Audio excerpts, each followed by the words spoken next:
কিছু কিছু ব্যাপার আছে যেগুলোতে রোজা ভাঙে না, কিন্তু আমাদের মধ্যে ব্যাপক সংশয় তৈরি হয়, কনফিউশন তৈরি হয় যে আসলে কি রোজাটা ভাঙলো কিনা। সেগুলো কি, আমরা এবার সেগুলো শুনবো। 3 নম্বর সাব পয়েন্টটা তো ক্লিয়ার, যে কিছু কিছু কাজ আছে যেগুলো করলে আসলে রোজা ভাঙে না। Things or actions that don't invalidate the fast, এটা আপনার রোজা ভাঙবে না। সেগুলো কি? এক নম্বর হচ্ছে ভুল করে যদি কেউ খায়, যেটা আমাদের আগের পয়েন্টে আমি ক্লিয়ার করে দিয়েছি, অথবা জোর করে যদি কাউকে খাওয়ানো হয়, তার রোজা ভাঙবে না। এটা আপনারা ইতিমধ্যে জেনেছেন। একটা হাদিস শুনে সহিহ বুখারী, রাসূল সাল্লাল্লাহু আলাইহি ওয়াসাল্লাম বলেছেন, মান নাসিয়া ওয়া হুয়া সাইম ফাআকালা আও শারিবা, রোজা অবস্থায় কেউ যদি ভুল করে খেয়ে ফেলে, ফালিউতিম্মা সাওমা, সেজন্য তার রোজা পূর্ণ করে। তার রোজা ভেঙে গেছে মনে করে সেজন্য খাওয়া শুরু না করে, সেজন্য রোজা পূর্ণ করে। কারণ ফাইন্নামা আতআমাহুল্লাহু ওয়া সাফা, কারণ আল্লাহই তাকে খাইয়েছে, আল্লাহই তাকে পান করিয়েছে। কিন্তু ভুল করে খেয়ে ফেলছেন, এটা তো আপনার হাতে ছিল না। তাহলে ভুল করে খেলে তার রোজা ভাঙবে না, কাজা কাফারা কিছুই লাগবে না, জাস্ট ইউ কন্টিনিউ ইউর সিয়াম।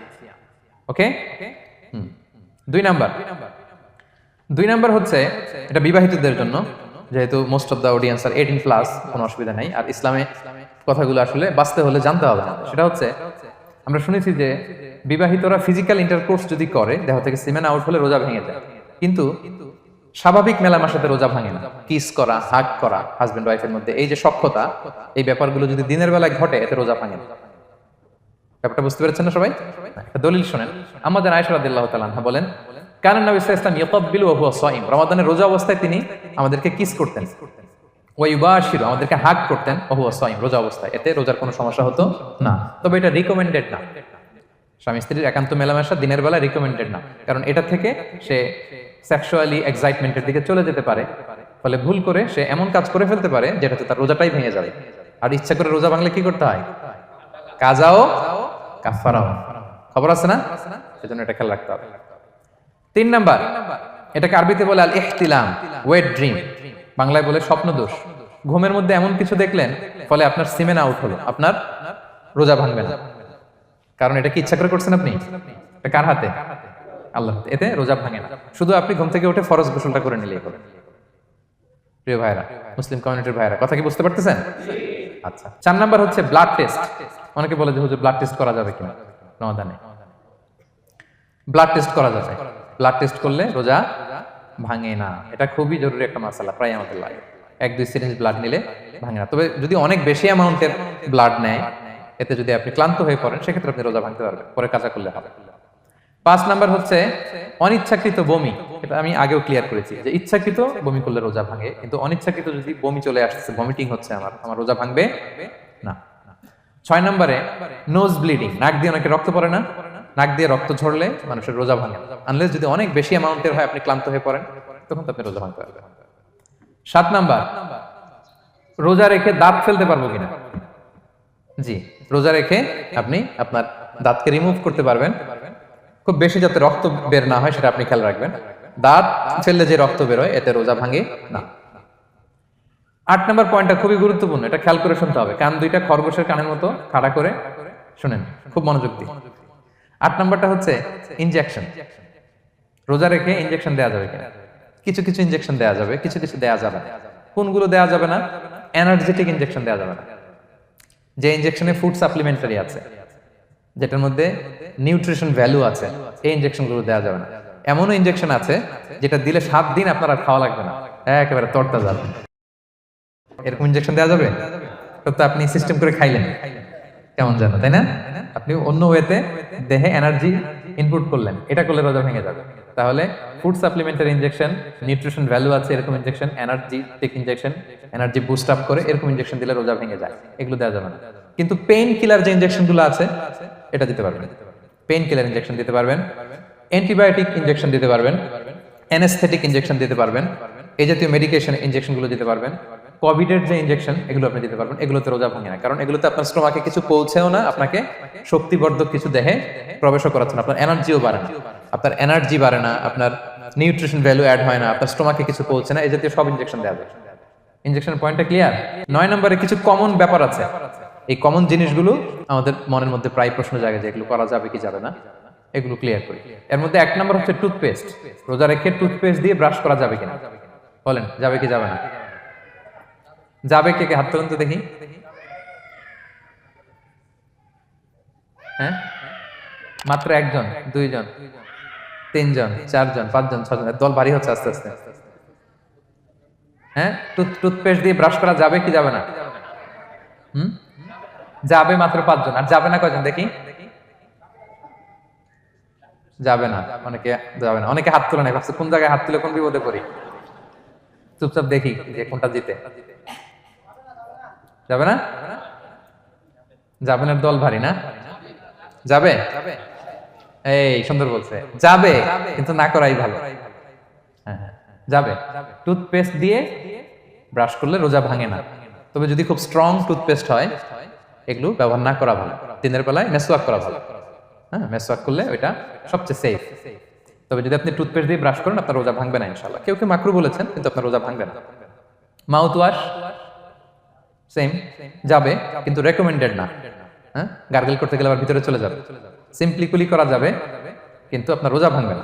কিন্তু দিনের বেলায় আমরা টুথপেস্ট, মাউথ ওয়াশ এগুলো ইউজ না করে কোনটা সাজেস্ট করি? কোনটা? মেসওয়াক করেন তো আপনারা?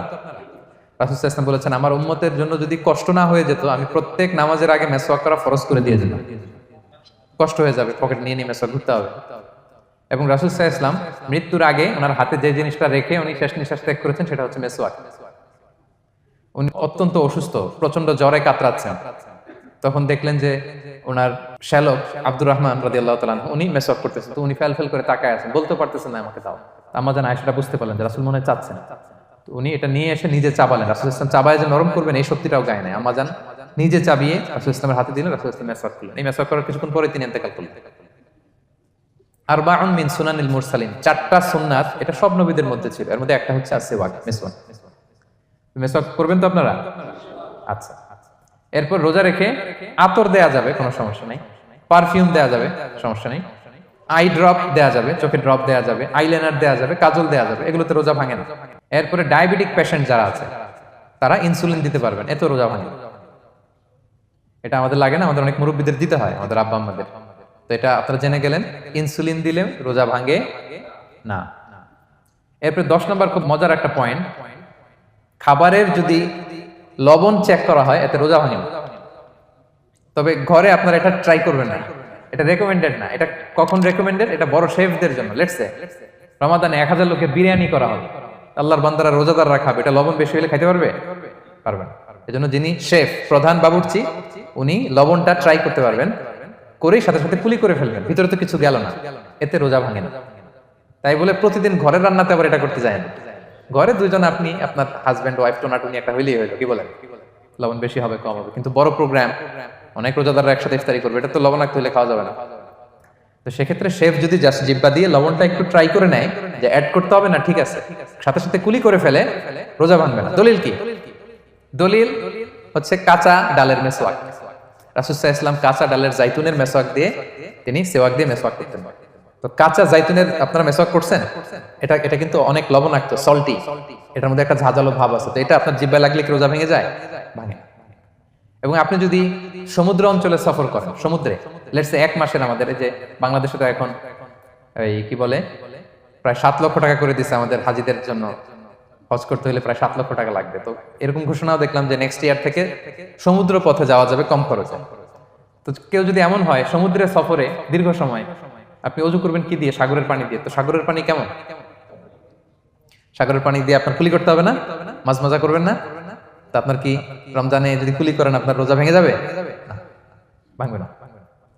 তো এ থেকে স্কলাররা দলিল নিয়েছেন যে এরকম জরুরি প্রয়োজন হলে আপনি খাবারের স্বাদটা, লবণটা দেখতে পারবেন, সাথে সাথে কুলি করে ফেলবেন, এতে আপনার রোজা ভাঙবে না ইনশাআল্লাহ বিইজনিল্লাহ। অনেকে প্রশ্ন করে এনজিওগ্রাম করা যাবে কিনা? এনজিওগ্রাম এগুলো করা যায়। এই যে হার্টের পেশেন্টদের জন্য এখান থেকে একটা এই ক্যাথেটার ঢুকায়, যদি এটার মধ্যে ওষুধ লাগানো থাকে, তো এটা হার্টের দিকে যায়, এটা স্টোমাকে যায় না, এগুলো করা যাবে। তাহলে এই বিষয়গুলো অলমোস্ট মুত্তাফাক আলাই, মানে সর্বসম্মতিক্রমে, এতে আপনার রোজা ভাঙবে না ইনশাআল্লাহ বিইজনিল্লাহ। এই পয়েন্টটা ক্লিয়ার না? ক্লিয়ার। এবার কিছু ডিসপিউটেড মাসআলা আছে, মানে যেগুলোর ব্যাপারে ইখতিলাফ আছে, কোন স্কলারদের মধ্যে ভাঙবে না, এটা আমি একটু ক্লিয়ার করি। এর মধ্যে 1 নম্বর হচ্ছে ইনহেলার। অ্যাজমার পেশেন্ট যারা আছে, অ্যাজমা অনেকের দেয়া লাগে না ইনহেলার। ইনহেলার যদি পাফার ইনহেলার হয়, পাফার ইনহেলার যেটা দিয়ে শুধু বাতাস যায়, অক্সিজেন যায়, এটা রোজা ভাঙে না। এটা কি করে না? রোজা ভাঙে না। পাফার ইনহেলার যাতে অক্সিজেন পাস করে রোজা ভাঙবে না। কিন্তু যদি ভ্যাপোরাইজেশন হয় অথবা একটা আছে DPI, dry powder inhaler, punch করলে একটা পাউডার সহ ভিতরে যায়, অ্যাজমাটা কমায় দেয়, ওই পাউডার দিয়ে করলে কিন্তু রোজা ভেঙে যাবে। ভ্যাপোরাইজেশন হলে বা ডিপিআই ইনহেলার হলে আপনার রোজা ভেঙে যাবে। ইনহেলার ক্লিয়ার তো সবার কাছে? আচ্ছা, এরপরে যাই সামনে। সাপোসিটরি বুঝেন তো না? ডুশ বলে, প্রচন্ড জ্বর, জ্বর কমে না, তখন ডাক্তার বলে যে পায়ু পথে অ্যানাল পিল বলে এগুলাকে, পায়ু পথে এটাকে ইনপুট দিতে হয়। এই সাপোসিটরি এটা একটা ডিসপিউটেড মাসালা। হানাফি স্কুল অফ থটে রোজা ভেঙে যায়। আমরা যেহেতু বেশিরভাগ হানাফি স্কুল ফলো করি, হানাফি মাযহাব, তো আমরা এটাই সাজেস্ট করি সাপোসিটরি না দেওয়া। তবে অন্যান্য স্কলারদের মতে রোজা ভাঙবে না, বিশেষ করে ইবনে তাইমিয়া আলাইহি রাহমার মতে রোজা ভাঙবে না। এখানে প্রসঙ্গ যেটা হচ্ছে, সাপোসিটরি সাধারণত দিতে হয় ইমার্জেন্সি পিরিয়ডে। কি বলেন? জ্বর আর কমে না, কঠিন অবস্থা, তো ওই অবস্থায় তো রোজা এমনি ভাঙা যায়। প্রচন্ড অসুস্থ হলে ভাঙা যায় না রোজা? ভাঙা যায়। তো আপনি রোজা ভাঙবেন, পরে কাজা করে ফেলবেন, সাপোসিটরি দিবেন, অসুবিধা নেই। আচ্ছা, এয়ার ড্রপ, কানের যে ড্রপ আছে, এটার মডার্ন স্কলারদের মতে, যে ফিক একাডেমি গুলো আছে এদের মতে রোজা ভাঙবে না, কিন্তু হানাফি স্কলারদের মতে রোজা ভেঙে যাবে। তো আমরা সাজেস্ট করি এটা আপনি না দেন, আগে পরে দেন। 3 নাম্বার, হার্টের পেশেন্টদের একটা ওষুধ দিতে হয়, এটাকে নাইট্রোগ্লিসারিন ট্যাবলেট বলে। জিহ্বার নিচে দেয়, দেওয়ার সাথে সাথে বডি এটা অ্যাবজর্ব করে ফেলে, ওষুধটা আর থাকে না জিহ্বার নিচে। জিহ্বার নিচে এটাকে প্লেস করলে সাথে সাথে এটা বডি অ্যাবজর্ব করে, এখানে আবার পাম্প শুরু হয়ে যায়। তো হার্ট অ্যাটাক করলে এটা দেয়। আধুনিক যে ফিক একাডেমি গুলো আছে তাদের মতে রোজা ভাঙবে না, কিন্তু হানাফি স্কুল অফ থটে তাদের মতে যেহেতু সম্ভাবনা আছে কিছু চলে যেতে পারে, যদিও যায় না, হানাফি মাযহাব হচ্ছে খুব ইহতিয়াত অবলম্বন করে, অত্যন্ত বেশি সাবধানতা অবলম্বন করে। কিন্তু মডার্ন ফিক একাডেমি গুলো তাদের মতে হার্ট পেশেন্টদের জন্য নাইট্রোগ্লিসারিন ট্যাবলেট যদি জিহ্বার নিচে রাখেন রোজা ভাঙবে না। হিজামা, কাপিং, হিজামা চিনেন তো?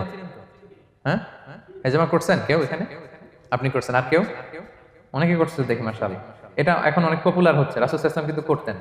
এখন দেখবেন যে অনেক বড় বড় সেলিব্রিটিরা, অ্যাথলেটরাও করে। এরকম কাপিং এর টিউব আছে, পিঠে একটু কেটে ওটাকে লাগায় দেয়, আস্তে করে এই রক্তগুলো বের করে ফেলে, ব্যথা ট্যাথা, পেইন টেন এগুলো কমে যায়। এখন কিন্তু এটার অনেক প্রচলন বেড়েছে। হানাফি স্কুল অফ থটে হিজামাতে রোজা ভাঙে না, অন্যান্য স্কুল অফ থটে ভাঙে। তো হিজামা তো ইমার্জেন্সি কিছু না, আমার দিনের বেলায় কেন রমজান মাসে হিজামা করা লাগবে? আমি ইফতারের পরে হিজামা করলাম। আচ্ছা, ব্লাড ডোনেশন করলে রোজা ভাঙবে কিনা? এক ব্যাগ যে রক্ত নেয়, ভাঙবে কিনা? হাম্বালি মাযহাব অনুযায়ী ভেঙে যায়, হানাফি মাযহাব অনুযায়ী ভাঙে না। আমরা হানাফি স্কুল ফলো করি, সো আপনি ব্লাড ডোনেট করতে পারবেন, ভাঙবে না। তবে অনেক ব্লাড ডোনেট করার কারণে যদি আপনি অসুস্থ হয়ে যান, দুর্বল, ওই অসুস্থতার কারণে আপনি ভাঙতে পারবেন। তবে এটা রেকমেন্ডেড, যদি ব্লাডের কারণে মুমূর্ষু রোগীর জীবন যায় অবস্থা, তখন অবশ্যই আপনি ব্লাড ডোনেশন করবেন, যাতে করে একজন মুমূর্ষু রোগী জীবন ফিরে পায়। তো এই পয়েন্টটা তো ক্লিয়ার না সবার?